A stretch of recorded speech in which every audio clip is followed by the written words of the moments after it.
കൂട്ടുകാരെ, ഇന്ന് ഞാനൊരു മത്തിക്കറി വെക്കാൻ പോവുകയാണ്. ചെറിയൊരു കറിയാണ്. അതൊന്ന് ഉണ്ടാക്കാൻ പോവുകയാണ്. പുളിവെള്ളം ഞാൻ ഉണ്ടാക്കി വെച്ചിട്ടുണ്ട്. അതൊന്ന് ഞാൻ അടുപ്പത്ത് വയ്ക്കട്ടെ. ആ പുളിവെള്ളം അടുപ്പത്ത് വയ്ക്കുകയാണ്. പുളിവെള്ളം അടുപ്പത്ത് വയ്ക്കുകയാണ്. അതിൽ മുളക് പൊടിയും മഞ്ഞൾപ്പൊടി ഇടട്ടെ.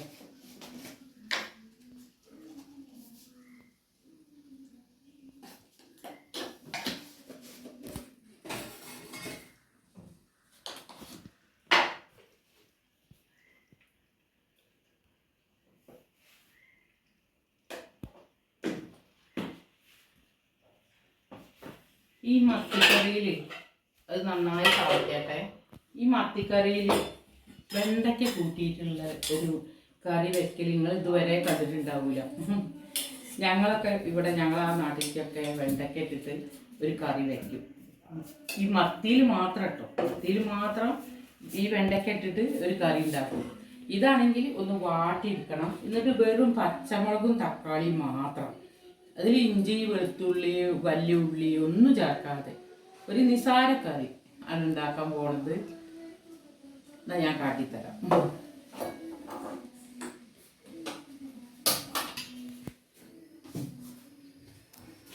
ഈ വെണ്ടയ്ക്ക ഞാൻ വാട്ടിയെടുക്കുകയാണ് കേട്ടോ. ചെറുതായിട്ടൊന്ന് വെണ്ടയ്ക്ക വാട്ടിയെടുക്കണം.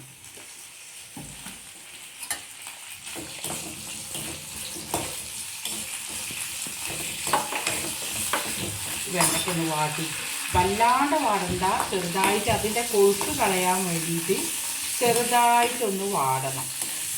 എന്നിട്ട് ഈ വെണ്ടയ്ക്ക ഇടുന്ന, ഈ പച്ചമുളകും തക്കാളി ഇടുന്ന സമയത്ത് നമുക്ക് അതിൽ ഈ വെണ്ടയ്ക്ക കൂടി ഇടാം. ചെറുതായിട്ട് വാടിയാൽ മതി. ഇതാരും ചെയ്യാത്തൊരു ഇതാണ്, നിങ്ങളാരും കണ്ടിട്ടുണ്ടാവില്ല. ഞങ്ങൾ പഴയ കാലത്തൊക്കെ ഈ വെണ്ടയ്ക്കൊക്കെ ഇട്ട് ഇങ്ങനെ കറി വയ്ക്കുകയായിരുന്നു. നല്ല ടേസ്റ്റാണ് കേട്ടോ. നാളികേരമൊക്കെ കുറച്ച് അരച്ചാൽ മതി.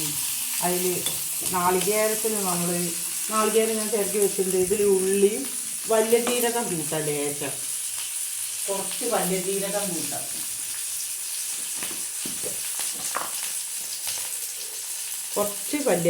കൂട്ടാം. ലേശം അത് നന്നായി അരച്ചിട്ട് അതിൽ ചേർക്കുകയില്ല. പിന്നെ ഇപ്പോൾ വെണ്ടയ്ക്ക ഇങ്ങനെ വാടി വരുന്നുണ്ട്. ഈ പുളിവെള്ളം തിളയ്ക്കുന്ന സമയത്ത് നമുക്ക് അത് അതിലിട്ടിടാം. ഇങ്ങനെ വാടിയാൽ മതി കേട്ടോ. ഇത് അതേപോലെ ആയാൽ മതി. അതിൻ്റെ ആ വെള്ളം ഒന്ന് വറ്റി കിട്ടിയാൽ മതി. ഇത് പുളിവെള്ളം തിളയ്ക്കുമ്പോഴേക്ക് നമുക്ക് ഇതിൽ ചേർക്കാം.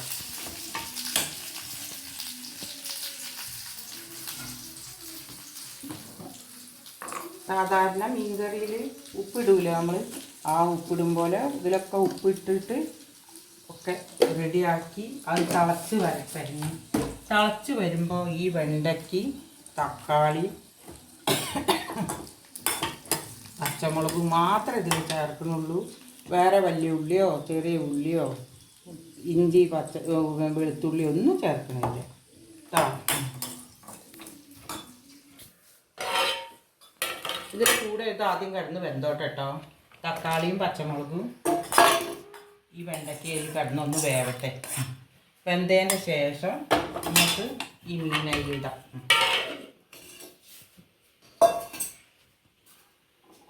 അപ്പോഴേക്കും ഞാൻ ഈ തേങ്ങ അരച്ച് വരട്ടെ.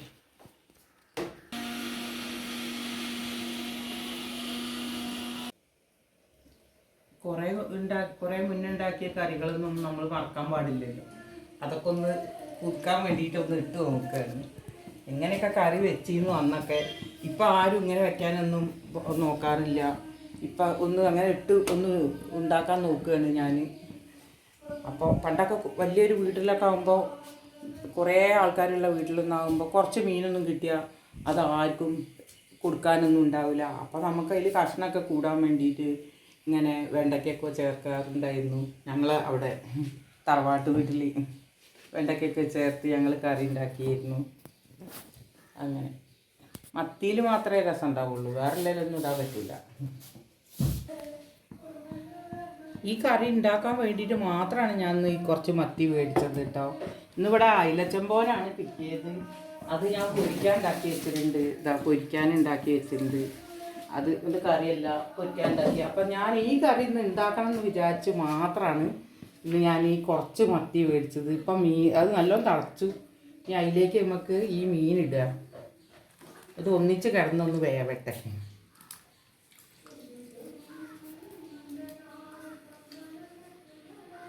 അതിൽ വെന്തതിന് ശേഷം ആ തേങ്ങ കൊണ്ട് അരച്ച് ചേർക്കണം.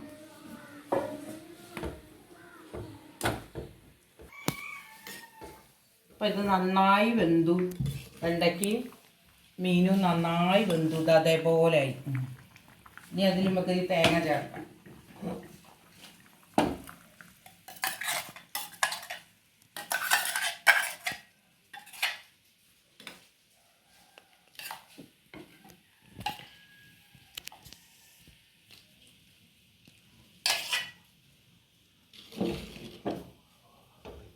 ഇത് ഞാൻ വറവിടണമൊന്നുമില്ല.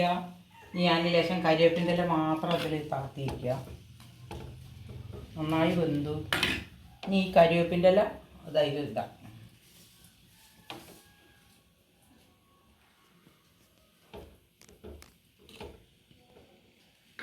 ഇന്നത്തെ ചെറിയൊരു മത്തിക്കറി